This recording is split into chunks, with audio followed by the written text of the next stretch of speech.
Hai, Assalamualaikum warahmatullahi wabarakatuh. Selamat datang di channel Siswa dan Guru. Pada video kali ini, saya akan membahas tentang pemikiran-pemikiran filosofi pendidikan Ki Hajar Dewantara.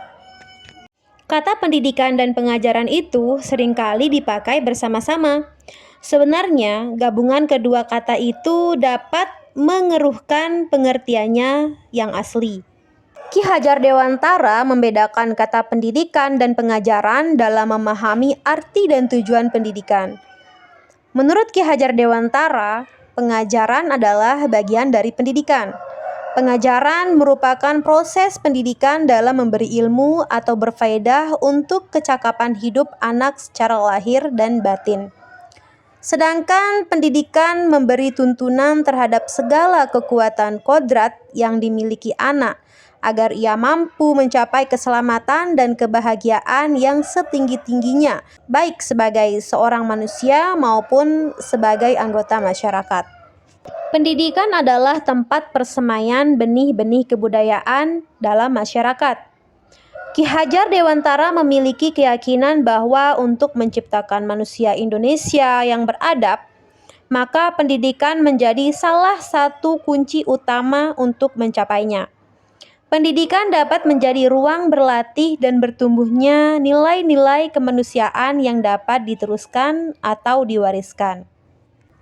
Ki Hajar Dewantara menjelaskan bahwa tujuan pendidikan yaitu menuntun segala kodrat yang ada pada anak agar mereka dapat mencapai keselamatan dan kebahagiaan yang setinggi-tingginya, baik sebagai manusia maupun sebagai anggota masyarakat. Oleh sebab itu, pendidikan itu hanya dapat menuntun tumbuh atau hidupnya kekuatan kodrat yang ada pada anak, agar dapat memperbaiki lakunya, memperbaiki hidupnya, dan tumbuhnya kekuatan kodrat pada anak. Jadi bukan untuk memperbaiki atau merubah dasarnya. Dalam menuntun laku dan pertumbuhan kodrat anak, Ki Hajar Dewantara mengibaratkan peran pendidik sebagai seorang petani atau tukang kebun. Anak-anak itu seperti biji tumbuhan yang disemai dan ditanam oleh Pak Tani atau Pak Tukang Kebun. Anak-anak itu bagaikan bulir-bulir jagung yang ditanam. Bila biji jagung ditempatkan di tanah yang subur dengan mendapatkan sinar matahari yang cukup, kemudian pengairan yang baik, maka meskipun biji jagung adalah bibit jagung yang kurang baik, dapat tumbuh dengan baik karena perhatian dan perawatan Pak Tani. Begitupun sebaliknya, meskipun bibit jagung yang disemai adalah bibit jagung yang berkualitas, namun ditanam pada lahan yang gersang, kemudian tidak mendapatkan pengairan yang baik, pencahayaan matahari yang baik, maka bibit jagung tersebut mungkin tumbuh namun tidak optimal.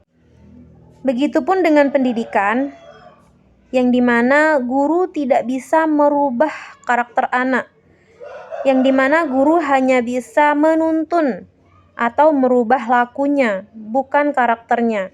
Guru tidak akan pernah bisa merubah siswa A menjadi siswa B maupun siswa C.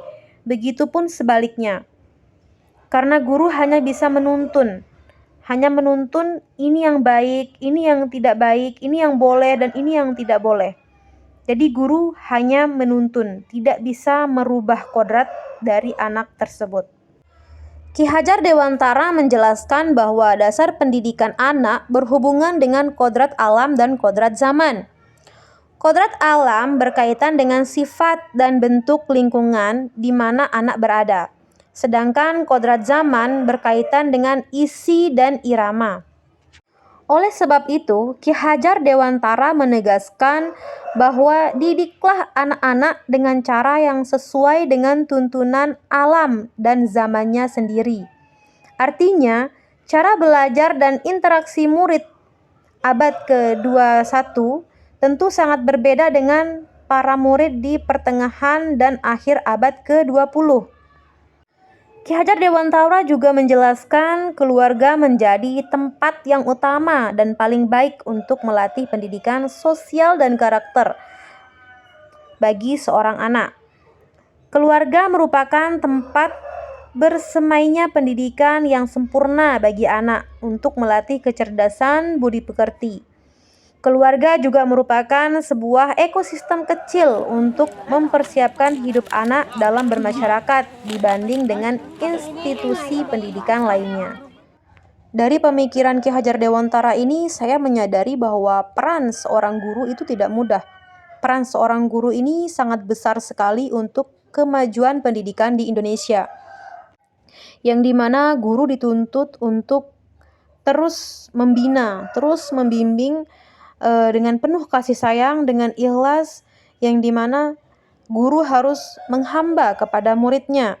Guru harus berorientasi kepada murid-murid dan murid. Curahkan kasih sayang, perhatian, segalanya kepada murid. Dengan bahasa Ki Hajar, salah satu azas di Taman Siswa, bebas dari segala ikatan, dengan suci hati mendekati sang anak, tidak untuk meminta suatu hak, namun untuk berhamba kepada sang anak. Dengan pemikiran Ki Hajar Dewantara ini pula, saya mendapatkan pengalaman, saya mendapatkan pembelajaran yang bisa merubah diri saya, yang dimana saya harus berorientasi kepada siswa, saya harus menghamba kepada siswa. Beberapa hal di sini yang belum saya lakukan adalah salah satunya menghamba kepada siswa dengan penuh kasih sayang. Dan di sini dengan mempelajari pemikiran Ki Hajar Dewantara ini, mulai saat ini dan seterusnya saya akan benar-benar berorientasi kepada siswa. Bagaimana saya dengan tulus hati membimbing siswa, membina siswa, memberikan contoh kepada siswa, dan terus merubah lakunya menjadi lebih baik dan menciptakan manusia-manusia Indonesia yang lebih baik. Di wilayah saya, sebagian besar anak-anak adalah anak-anak yang broken home, di mana anak-anak ini tinggal bersama ibunya saja, tinggal bersama ayahnya saja, tinggal bersama neneknya, bahkan ada yang tinggal sendiri. Broken home ini terjadi karena ada beberapa faktor di sini, salah satunya adalah perceraian, yang dimana setelah bercerai, orang tuanya, baik itu ibu maupun bapaknya, menikah lagi, ataupun ibu atau bapaknya pergi ke luar negeri untuk bekerja, sehingga sangat berpengaruh pada faktor ekonomi serta kasih sayang anak. Sehingga hal ini yang memicu hal yang kurang baik dalam pendidikan, yang dimana di sini anak sering bolos, anak sering tidak masuk sekolah, dan lain sebagainya. Namun saya sebagai seorang guru di sini, seorang pendidik, apabila dikaitkan dengan pemikiran Ki Hajar Dewantara, menghamba kepada murid, saya memberikan motivasi kepada siswa saya membantu segala permasalahannya, bukan hanya di lingkungan sekolah, namun ketika di luar sekolah. Salah satunya saya membantu dari faktor ekonomi, yang dimana salah satu siswa saya bekerja pada jam sekolah untuk memenuhi kebutuhan hidupnya, karena akibat broken home tadi ya. Saya memberikan fasilitas, memberikan informasi, tempat-tempat berjualan sesuai dengan jualan yang mereka jual, atau pekerjaan yang mereka kerjakan, sehingga anak tersebut bisa menjalankan aktivitas sekolah maupun aktivitas dalam mencari nafkah. Itulah contoh kecil yang saya lakukan, yang konkret yang saya lakukan dalam kehidupan saya sebagai seorang pendidik dalam mendukung pendidikan Indonesia. Dan mungkin masih banyak lagi permasalahan-permasalahan siswa saya yang saya tidak tahu sehingga saya tidak bisa menyelesaikannya.